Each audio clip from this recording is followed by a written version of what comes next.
Kutangazwa rasmi kwa kocha Makoba Mgithi kama ndiye kocha mkuu mpya wa wananchi Yanga kunaashiria mambo takribani manne. La kwanza, juu ya dhamira ya management ya Yanga klabu hiyo kwamba iendelee kutoa mataji, lakini pili, iendelee kuwa yenyewe ina dominate, inatawala mchezo katika muda mwingi wa kila mechi. Tatu, kunaashiria ushindani mkali wa raia wa Afrika Kusini miongoni mwa timu zinazowania ubingwa katika ligi kuu Tanzania bara kwa msimu wa 2026/27 kwa sababu Makoba Mgithi ni raia wa Afrika Kusini, lakini miongoni mwa makocha anakuja kuchuana nao ni pamoja na raia mwenzake Afrika Kusini Steve Barker anayekinoa kikosi cha wekundu wa Msimbazi Simba ambao ni watani wa jadi wa Yanga. Lakini jambo la nne ni juu ya fursa tele kwa wachezaji wa Yanga kupata nafasi ya kucheza chini ya kocha Mgithi. Iko vipi? Ni kwamba Mgithi, kocha ambaye amezaliwa Aprili mwaka 1971 akiwa na miaka 55 hivi sasa, yeye ni aina ya makocha ambao katika kila msimu huwazia mataji. Rekodi yake inaonyesha hivyo. Miongoni mwa timu alizozitumikia kwa muda mrefu ni pamoja na Mamelodi Sundowns ya Afrika Kusini ambako amedumu takribani kwa miaka 12 akishika nafasi mbalimbali kama afisa mojawapo katika benchi la ufundi, kama kocha msaidizi, kama kocha mkuu kwenye nyakati tofauti tofauti, ambapo kwenye misimu hiyo yote yeye ni miongoni mwa wale waliofanikisha kupatikana kwa mataji kadhaa katika klabu ya Mamelodi Sundowns, likiwamo lile taji jipya ambalo bado halijashindaniwa tena barani Afrika la AFL, la ligi ya mpira wa miguu barani Afrika. Lakini vile vile Mamelodi Sundowns hivi karibuni ilitoa mataji 8 mfululizo ya ligi kuu ya Afrika Kusini, yeye akiwa miongoni mwa makocha kwenye timu hiyo, ingawa kwenye msimu huu yeye akiwa yupo katika klabu ya Golden Arrows. Mamelodi Sundowns ikapoteza ubingwa wa ligi kuu ya Afrika Kusini ambao umetwaliwa na Orlando Pirates baada ya kupita misimu 8 mfululizo. Lakini ni Makoba Mgithi pia alikuwamo katika benchi la ufundi la Mamelodi Sundowns wakati ikitwaa taji la ligi ya mabingwa barani Afrika msimu wa 2016/2017. Akiwa Mamelodi, mataji ni mengi waliwahi kuyatwaa. Hilo maana yake ni kwamba anapotua Yanga anakuja akiwa na kocha wa kupigania mataji na sio kitu kingine. Lakini jambo la pili kubwa kama nilivyotoka kugusia ni juu ya umiliki wa mpira. Mgithi, kocha ambaye ana leseni A ya shirikisho la mpira wa miguu barani Afrika na hivyo kumwezesha kuiongoza klabu yoyote barani Afrika kwenye michuano ya klabu ya CAF. Mfumo wake wa kucheza mara nyingi ni pamoja na kuwa na walinzi watatu wakati, viungo wanne, halafu kunakuwa na kiungo mmoja, mbele kunakuwa na washambuliaji wawili. Lakini kwa kucheza hivyo, maana yake wale viungo wanne, wawili wa pembeni ni wing backs wanaomwezesha kuwa na idadi kubwa ya wachezaji wakati wanashambulia, idadi kubwa ya wachezaji wakati wanazuia, kwa sababu wale wing backs, wachezaji wanatokea pembeni, wanakuwa ni mawinga, wanakuwa mabeki, wanapozuia wanaongeza idadi, wanakuwa watano, wakiungana na viungo ukabaji, maana yake wanakuwa idadi kubwa katika kuzuia na hivyo kupunguza nasibu ya timu yake kuruhusu mabao. Lakini wanaposhambulia wanakuwa wengi na kujiongezea nasibu ya kufunga. Na hilo amelithibitisha pia hata katika msimu uliomalizika wa ligi kuu ya Afrika Kusini PSL, ambapo kwa mara ya kwanza baada ya misimu takriban 5 Golden Arrows aliyokuwa akiongoza baada ya kuondoka Mamelodi Sundowns mwaka 2024 amewezesha kumaliza katika nafasi ya 6 kwenye ligi kuu ya Afrika Kusini, nafasi ambayo hawakuwahi kuitoa katika misimu takriban 5 iliyopita. Maana msimu uliopita ilimaliza katika nafasi ya 12, msimu wa nyuma yake ilimaliza nafasi ya 9, wa nyuma yake nafasi ya 9, wa nyuma yake nafasi ya 9. Lakini msimu ule uliomalizika chini ya kocha Mgithi, Golden Arrows ilimaliza katika nafasi ya 6. Ni timu ya kawaida sana, ni timu isiyokusanya vipaji vingi kama ilivyo Mamelodi Sundowns, kama ilivyo kwa klabu nyingine kubwa ikiwamo Yanga, Simba kwa Tanzania, lakini bado aliiwezesha kumaliza miongoni mwa timu 6 za juu. Aina ya uchezaji wake ni pamoja na kuwa na shinikizo la juu katika eneo la mwisho la mpinzani, kwa maana kwamba kwenye nusu ya pili ya uwanja anapenda wachezaji wake waanze kufanya shinikizo huko, ile high pressing.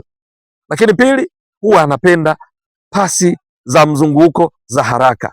Ndio, kwa maana kwamba mpira unazungushwa, ile ball cycling kutoka upande mmoja kwenda mwingine, nyuma, mbele, kushoto, kulia, lakini kwa haraka kiasi ya kwamba kwa vuruga wapinzani na kutengeneza fursa za kulifikia lango la wapinzani. Ni aina ya mpira ambao anaupenda sana, na hivyo akiendeleza hayo kwa Yanga, maanake Yanga wanakwenda kuenjoy aina ya mpira huo kwa kocha Mgithi ambaye anachukuliwa ni miongoni mwa makocha wenye vipaji sana kule nchini Afrika Kusini wazawa.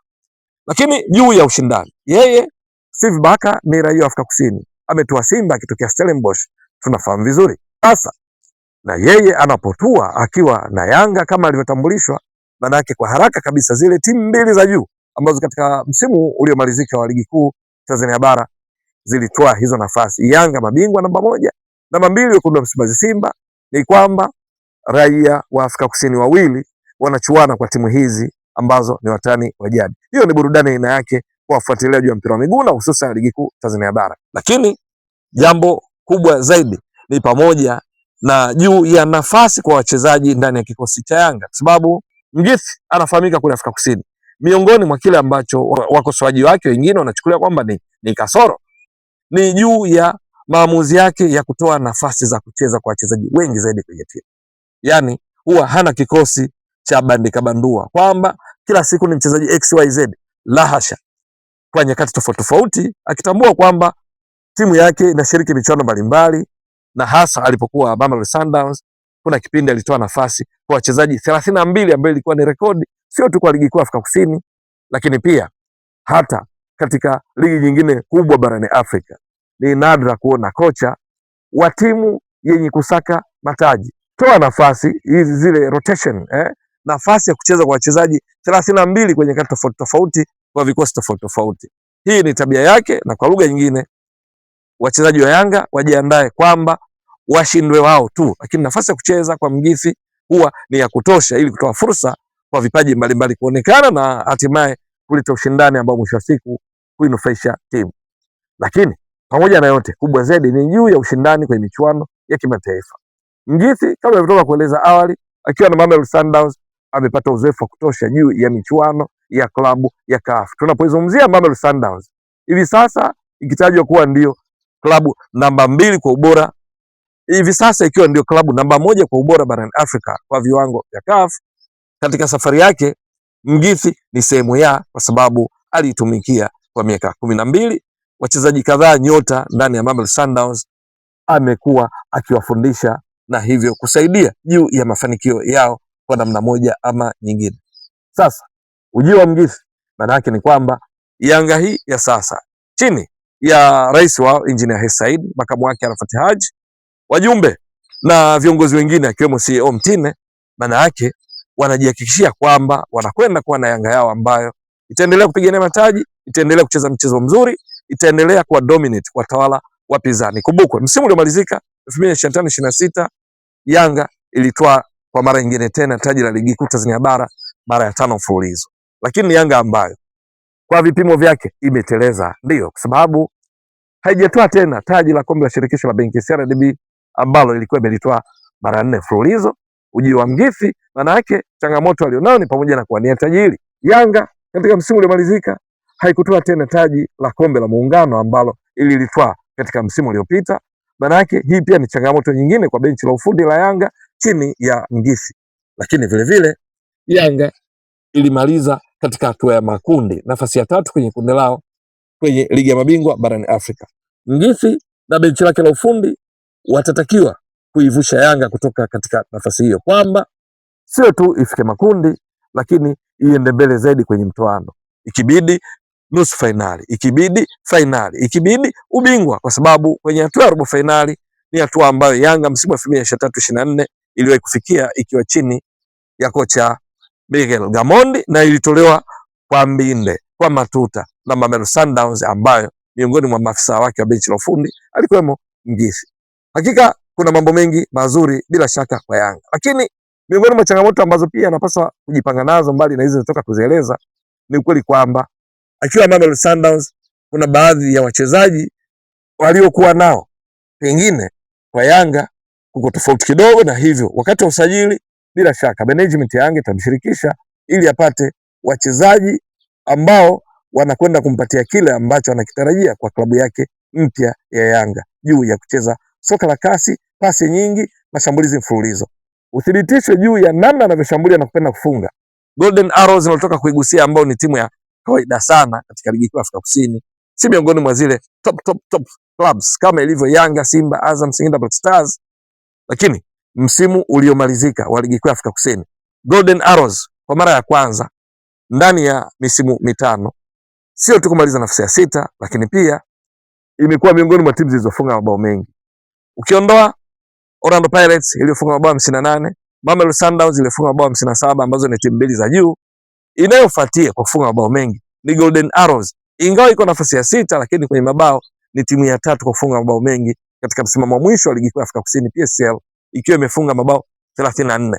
Lakini vile vile ni Golden Arrows kwa mara ya kwanza ndani ya misimu mitano imemaliza ikiwa na goal difference, tofauti ya mabao ya kufunga na kuruhusu chanya. Ndio ilifunga mabao 34, bahati mbaya sana imeruhusu mabao 33, lakini ikawa na chanya moja. Kwa timu nyingine kipimo hiki ni dhaifu, lakini sio kwa Golden Arrows ambayo msimu wa nyuma yake ilimaliza ikiwa na mabao tofauti ya mabao ya kufunga na kuruhusu hasi 12. Ndio msimu wa nyuma yake ilikuwa na hasi 11, kuna msimu na hasi 8, kuna msimu hasi 5, lakini safari hii ikiwa chini ya Mgithi imefunga mabao mengi zaidi, kuwa nafasi ya 3 kwa mabao, lakini ikiwa na chanya moja. Sasa kama Golden Arrows ya kawaida sana akiipa takwimu hizi za kuvutia kulinganisha na kile ambacho amezoeleka siku zote, matarajio ni kuona ndani ya Yanga ambako anakutana na wachezaji wenye kipaji zaidi kulinganisha na Golden Arrows, basi Yanga ikifanya vizuri zaidi. Fikiria kwa mfano kama Peodo Pacome Zouzoua anaelewa vizuri anachokitaka kocha Mgithi, kama Alan Okello anaelewa vizuri anachokitaka kocha Mgithi, Zuka Buya, Ibra Baka, Bakari Nondo Mwamnyeto, Djigui Diarra na wengine wote, Yanga hii itakuwa vipi? Wapinzani wake bila shaka wajipange kwa Yanga mpya chini ya kocha Bakoba Mgithi. Itakuwa vipi? Ni swala kusubiri na kuona. Mtazamaji wa Mbwaduke Stats Sport Next Level, endelea kuunga mkono channel hii kwa kuhakikisha kama una subscribe, una share, una like na kucomment. Mwasilishaji wako ni mimi Ramadhani Mbwaduke almaarufu kama Mzee wa Data. Shukrani jazilan. Bye bye.